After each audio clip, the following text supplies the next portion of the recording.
Sean bienvenidos como cada semana a su espacio, Praxis Jurídica, la ciencia del derecho al alcance de todos.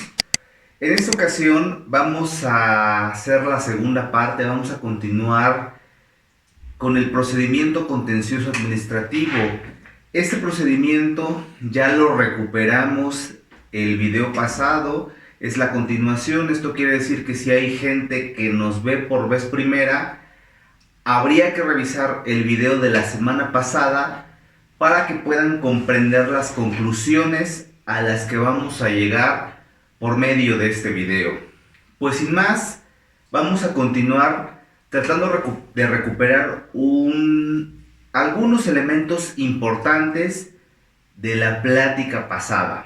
Les decía, estamos desarrollando el procedimiento contencioso administrativo, recordándoles que es un procedimiento sumamente vasto, sumamente complejo. Entonces, aquí en Praxis Jurídica solamente tratamos de recuperar los elementos más prácticos, los elementos que al final del día a ustedes les pudieran representar cierta utilidad.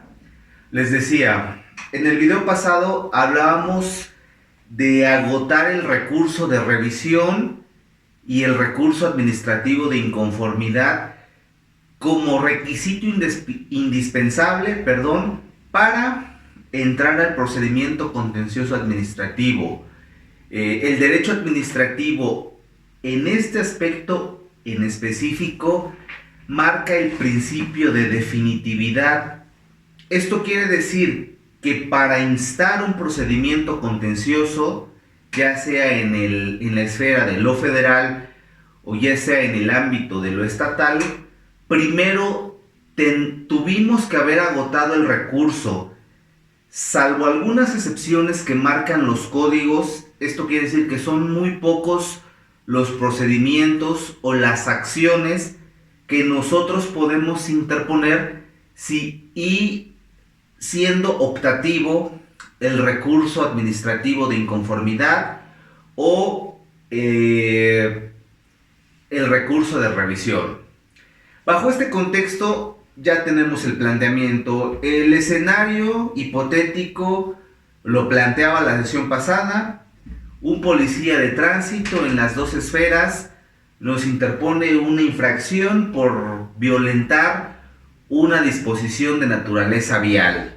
Agotamos el recurso y una vez que agotamos el recurso, naturalmente, si mediante el recurso administrativo nos da la razón, pues ahí finaliza nuestro procedimiento. Sin en cambio, les decía, son muy pocos los escenarios, pero sí me ha tocado, en donde la misma autoridad reconoce las violaciones procesales y desestima su acción. Esto es, nos quita la infracción por medio del recurso que nosotros pudimos haber interpuesto, ¿no? Es el famoso recurso de revisión o el recurso administrativo de inconformidad. ¿Okay? Una vez que promovemos el recurso de revisión y nos dan la negativa, tenemos nuevamente el mismo plazo en los dos escenarios. No sé si recuerdan, el video pasado hablábamos de 15 días para interponer, en este caso, el juicio contencioso en el ámbito de lo estatal y tendremos el doble de tiempo en el ámbito de lo federal. Esto quiere decir que para la interposición de un juicio contencioso administrativo de naturaleza federal tendremos 30 días. Contados, igual, haciendo mucho hincapié en el cómputo para efecto de que no se nos vayan los plazos. Los plazos en materia administrativa son hábiles, salvo que la ley considere otra cosa en específico, y empezarán a correr al día siguiente de la notificación. Para este caso, a partir de cuándo empezaremos a hacer ese cómputo, naturalmente a partir de que nos dan la negativa del recurso de revocación o de que nos dan la negativa del recurso administrativo de inconformidad. A partir de ese momento, el siguiente acto procesal que nosotros tendríamos que invocar para revertir esa infracción, pues partiendo de la premisa, claro es, que la consideremos como ilegal, ya sería la interposición de una demanda ante los tribunales. Y naturalmente aquí la ley maneja 8 elementos que nosotros los abogados tendremos que insertar para efecto de que esta demanda sea procedente. Igual, sin entrar en descripciones innecesarias, en este momento solamente bastará con aclarar el tema relativo a las partes. En ese contexto, las demandas de naturaleza administrativa se interponen ante la autoridad. Entonces tendremos dos partes, que será el demandante, que es en este caso específico el particular que está interponiendo la demanda en materia contencioso administrativa, y por el otro lado la autoridad vial, que es la autoridad que está emitiendo el acto que nosotros pretendemos revertir. Por ahí también en uno de los elementos del contencioso administrativo hablaremos del tercer interesado, que es un sujeto ajeno al demandante y a la autoridad que se ve afectado por la modificación de este acto impugnado. Para el caso específico de la infracción de tránsito, no hay un tercer interesado. Entonces, en nuestra demanda, en nuestro escrito inicial, pondremos en este asunto, bajo protesta de decir verdad, reconozco o declaro que no existe un tercer interesado. Pero, ojo, también aquí hay que aclarar que no todos los asuntos, en algunos asuntos sí se puede presentar la existencia de un tercer interesado. ¿Ok? Hay que tener muy en cuenta, regresando un poquito al planteamiento de los plazos, hay que tener muy en cuenta y ser muy cautos en el cómputo de los 15 y de los 30 días para evitar el sobreseimiento. El sobreseimiento, la misma Ley Federal del Procedimiento Contencioso Administrativo y la ley local, se encuentra determinado en estos elementos de naturaleza legal. Nos da las causales por las cuales se sobresee. Y una causal de sobreseimiento es por no interponer el recurso legal procedente en tiempo y forma. Esto quiere decir que si yo interpongo el juicio contencioso administrativo por una multa de naturaleza federal después de los 30 días, aunque yo tenga la razón, ese asunto se sobreseería. ¿Qué quiere decir la palabra sobreseimiento? Se desecharía, no sería operante, no nos darían la razón. Es más, los tribunales ni siquiera entrarían al fondo del asunto porque sobreseerían en el primer acuerdo, ¿no? En el acuerdo inicial. Se percatan de que, naturalmente, yo les hablaba en el video pasado, que nosotros acreditamos documentalmente con ese talón de infracción. Y si la autoridad se percata que ya se nos pasaron los términos, pues de mutuo se sobreseería el asunto y nosotros nos quedaríamos sin materia. Esto quiere decir que ya no pudiéramos continuar con los actos procesales que nos siguen marcando los códigos adjetivos. Hasta ahí tendríamos un dique, el cual sería ya muy difícil de brincar. Por eso soy muy recalcitrante en este sentido. Como abogados litigantes o como particulares, hay que cuidar mucho el momento de la notificación. Otro elemento, regresando un poquito al aspecto del sobreseimiento, otro elemento son los actos consumados. Aquí, hablando en específico de las infracciones, en algunos casos el Estado, las autoridades nos dan ciertas concesiones si nosotros pagamos tal vez en las 24 horas siguientes, en las 48 o en las 72. Es curioso lo que sucede aquí, porque nosotros podemos pagar esa infracción y no se nos puede sobreseer el asunto invocando la causal de actos consumados. Esto quiere decir que nosotros tácitamente no estamos manifestando la aceptación del acto. Estamos pagando la multa, pero para efecto de traer esos beneficios de descuento por el pago de los primeros días. Pero, pese a ello, nosotros podemos, pese al pago de la multa o pese al pago de la infracción, nosotros podemos seguir ejercitando el procedimiento contencioso administrativo. Les decía, las causales de sobreseimiento son muchas. Otro dato bastante importante, existen diferencias abismales entre el sobreseimiento y entre el desechamiento. Cuando nos sobreseen, nos dejan sin materia, y cuando nos desechan, podemos volver a presentar nuestra demanda de juicio contencioso administrativo. Es clara la diferencia, y un ejemplo bastante evidente es ¿por qué nos pueden desechar una demanda? Pues por no haber cumplido alguno de los requisitos formales.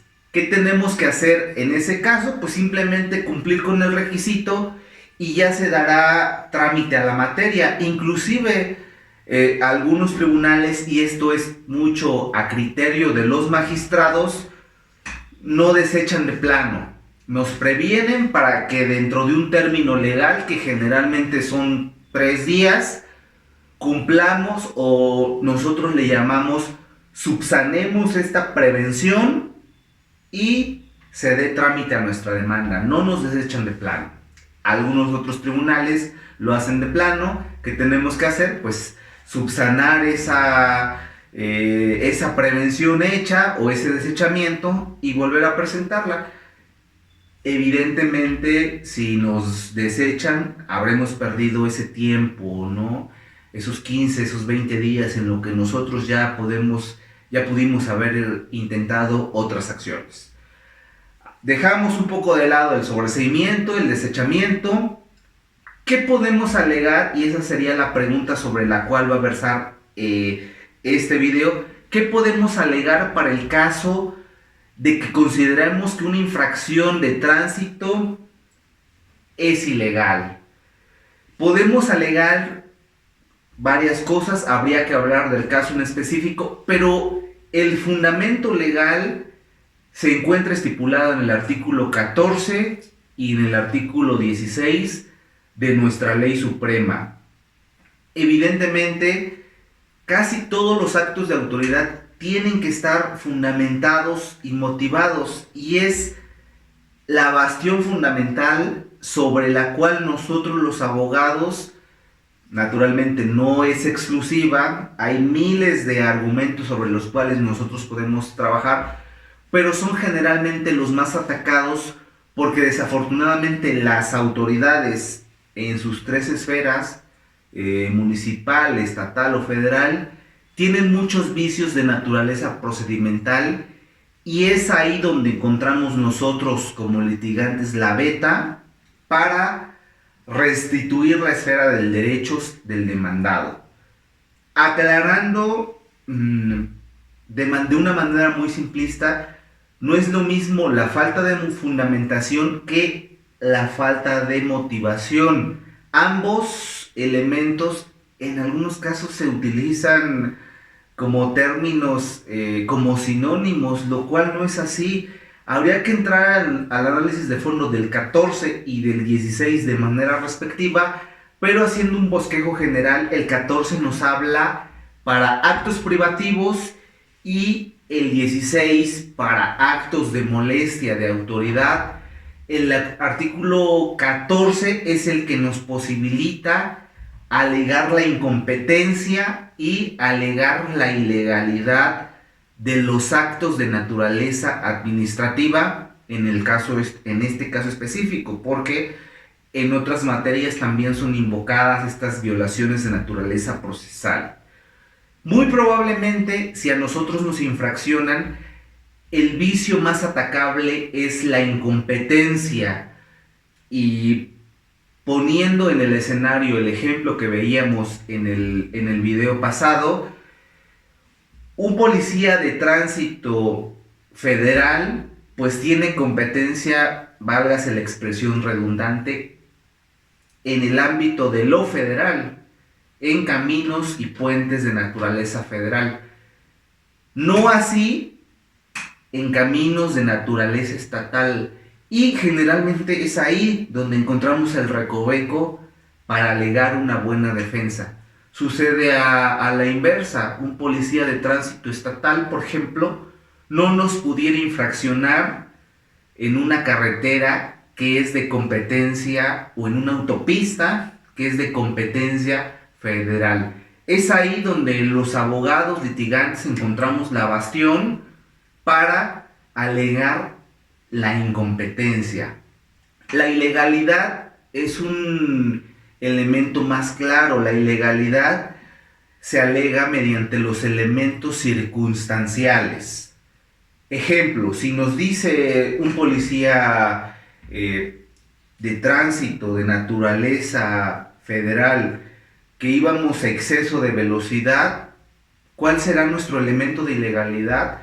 Atacar ese dicho de la autoridad, y no solamente, ojo aquí, no solamente atacarlo por medio de las testimoniales, ¿no? O por medio de la confesión, o por medio de la demanda. No basta con decir yo no iba a exceso de velocidad, porque ahí vemos que son dos dichos, el de la autoridad y el del particular. Habrá que acreditar con algún otro elemento. La ley contempla todos los elementos probatorios para efecto de desestimar o para efecto de tachar ese acto como ilegal. Sí era competencia federal, pero el acto que me está atribuyendo la autoridad no ocurrió circunstancialmente como lo está narrando el policía de tránsito. Eso tendríamos que incluir en nuestra narrativa de derechos para que al fin del escenario se nos restituya el pago de esa infracción que nosotros ya hicimos. ¿Por qué digo que nosotros ya hicimos? Porque en el ejemplo que les estoy comentando, desde el momento que nos infraccionan para efecto de no pagar más, hacemos el pago de la infracción, pero seguimos inconformándonos por medio del recurso administrativo de inconformidad y por medio del juicio contencioso administrativo, y ya en sentencia habrá que analizar también un poquito el tipo de sentencias que puede emitir la autoridad, que pueden ser declarar la nulidad lisa y llana o declarar la nulidad para efectos. Si llegamos a un buen puerto, como es la intención de este procedimiento, se tendría que declarar, el tribunal, ya sea estatal o federal, tendría que declarar la nulidad lisa y llana para efecto de regresarnos ese gasto que nosotros ya hicimos, ese gasto que nosotros ya realizamos como consecuencia de la infracción de tránsito. Algunos usuarios pensarán que pues es más sencillo pagar una infracción que enfrentar todo este procedimiento. En respuesta a ello, he de comentarles que quise poner ese ejemplo porque es uno de los ejemplos más comunes, pero para la gran mayoría de los actos de autoridad tendríamos que seguir este procedimiento. ¿Cuáles son los ejemplos más comunes que nosotros pudiéramos tener? Ejemplo, el cobro de impuestos. Y hay que recordar también que hay impuestos de naturaleza federal, hay impuestos de naturaleza estatal. También son elementos que se pueden impugnar. Las multas o infracciones por cualquier autoridad de naturaleza municipal, estatal o federal. Otra cosa también importante, las determinaciones que nieguen o reduzcan pensiones por concepto de la Secretaría de la Defensa Nacional, de la Secretaría de Marina, de la Secretaría de Educación Pública, y ahí tendríamos un amplio abanico de posibilidades, ¿no? Ya más vasto. Y ahí, en esos ejemplos en específico, hay que atravesar este procedimiento contencioso administrativo para que se restituyan nuestros derechos. Otra cosa también importante en donde nosotros podemos insertar el procedimiento contencioso administrativo es por las fallas, por lo que hace a las licitaciones. Yo solicito un permiso de construcción en obra pública, un permiso de establecimiento de un negocio, en fin, una licitación para la construcción de un subterráneo, cualquier tipo de licitación. Si se nos niega, naturalmente, no quiero decir que siempre vamos a tener la razón, ¿no? Si se nos niega y encontramos un recoveco en donde por el cual podemos defendernos, el procedimiento de defensa es por medio del procedimiento contencioso administrativo. Hay más, ¿no?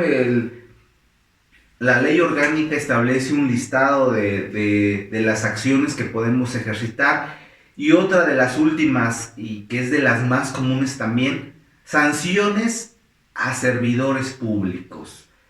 Y aquí cambian, ¿no? Todos los servidores públicos, ya sea en el ámbito de lo municipal, de lo estatal o de lo federal, si son sancionados, y aquí habría que establecer desde una sanción de naturaleza administrativa, desde una amonestación, desde una rescisión de contrato, un despido injustificado, que ya son elementos más fuertes. Todas estas transgresiones a los derechos de los servidores públicos se pueden defender por medio del procedimiento contencioso administrativo. Y esa es la reflexión, queridas amigos y amigas, de este video. Hay que ser cautos en el sentido de, yo les digo como siempre, ¿no? Al médico y al abogado no se le puede mentir. Hay que ser cautos en el sentido de cuidar los términos. Si atraviesan un procedimiento, la infracción es un elemento de naturaleza sencilla. Pero pensemos, ya una sanción a un servidor público tendría que atravesar todo este procedimiento y tendría que ser muy cauto en el sentido de no esperar a que se le vayan los términos procesales, porque en ocasiones llegan al despacho con un mes, 2 meses, 3 meses después del acto de que se les dio la notificación, y nos es a nosotros como abogados litigantes apoyarlos, puesto que ya los términos han fenecido, ¿no? Hay una máxima del derecho que dice, y con eso me despido: en materia legal los términos son fatales. Pues bien, hasta aquí la plática por lo que hace al procedimiento contencioso administrativo. Si alguien tiene una duda en específico al respecto, no dejen de enviárnosla. No dejen de darle likes en caso de que les haya gustado este video. Me despido como siempre deseándoles lo mejor. Licenciado Eber Rafael Galeana Balbuena, Praxis Jurídica, la ciencia del derecho al alcance de todos. Hasta la próxima.